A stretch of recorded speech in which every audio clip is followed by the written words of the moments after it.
Let's bring in Republican Senator from Arkansas, Tom Cotton, a member of the Armed Services Committee. Senator, great to have you on the show. When you see and you hear about these sanctions against Russia, does it indicate to you, sir, that there's a possibility that maybe Putin is asking for more than he should be asking for, more demands, security guarantees, so on and so forth?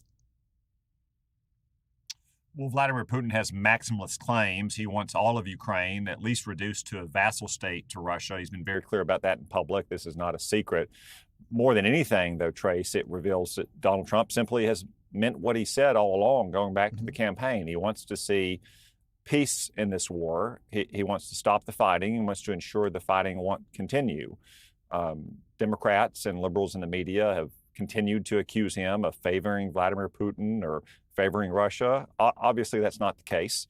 In his first term, for instance, he imposed sanctions on a pipeline from Russia to Germany that Joe Biden lifted in Joe Biden's first days in office.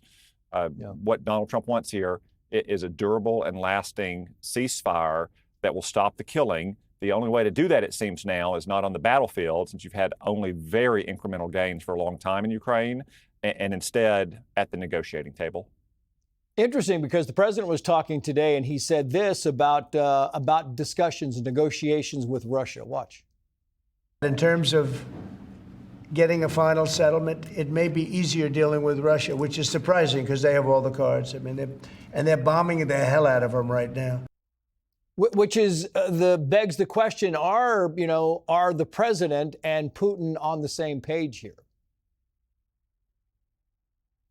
Well, we're going to find out if Vladimir Putin is serious about having an end to the fighting. I think that's what Donald Trump wants to test. One of the things I think that got under the president's skin in the last 24 to 48 hours is the continued bombardment of civilian targets and infrastructure in Ukraine by Russia. It's one thing to have continued fighting by troops on the front lines in eastern Ukraine. It's another thing to have hundreds of missiles and drones fired at residential areas and Ukrainian energy infrastructure, which Putin has continued to do.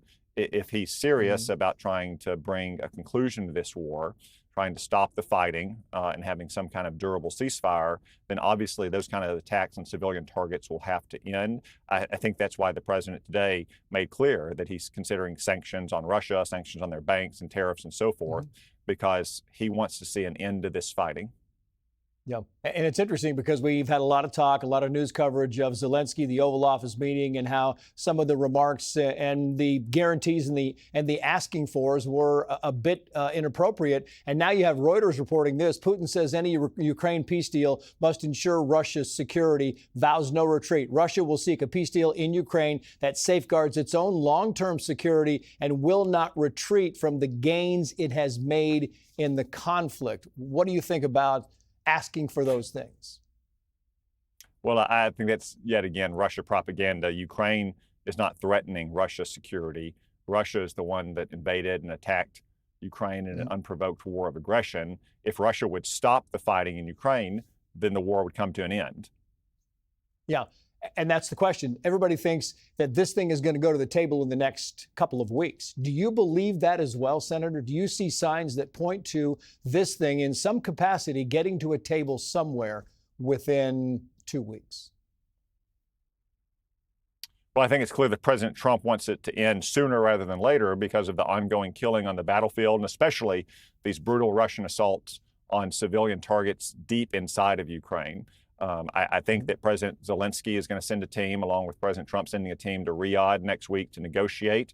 One hopes that they can put what happened in the Oval Office last week behind them, that President Zelensky has expressed regret for, that he'll sign the minerals deal, and they can take some kind of framework to Moscow, to Vladimir Putin, and see if Putin is serious about ending this fighting. And if he's not, it seems clear that President Trump is serious about doing things like imposing sanctions on the Russian banking sector, which Joe Biden still never did, or imposing higher tariffs on Russia as a way to try to force Vladimir Putin to bring the fighting to an end so there can be a durable peace in Eastern Europe.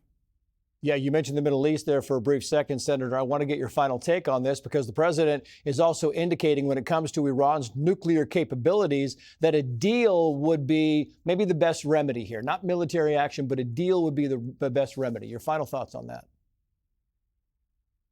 Well, there's no question, Trace. We'd love to have a deal with Iran that is airtight, not like President Obama's deal, but say what Libya did in 2003 when it threw open the doors, came in from the cold, turned over all of its nuclear and other weapons of mass destruction, and said it wanted to get right with the United States. I think that's what President Trump is trying to explore here, but he's also been very clear that there's two ways to solve Iran from getting a nuclear weapon. There's a deal and there's bombs. And if there's not going to be a deal, that leaves obvious what the other solution might have to be. Yeah. Senator Tom Cotton, we appreciate your time, sir. Thank you. Thank you.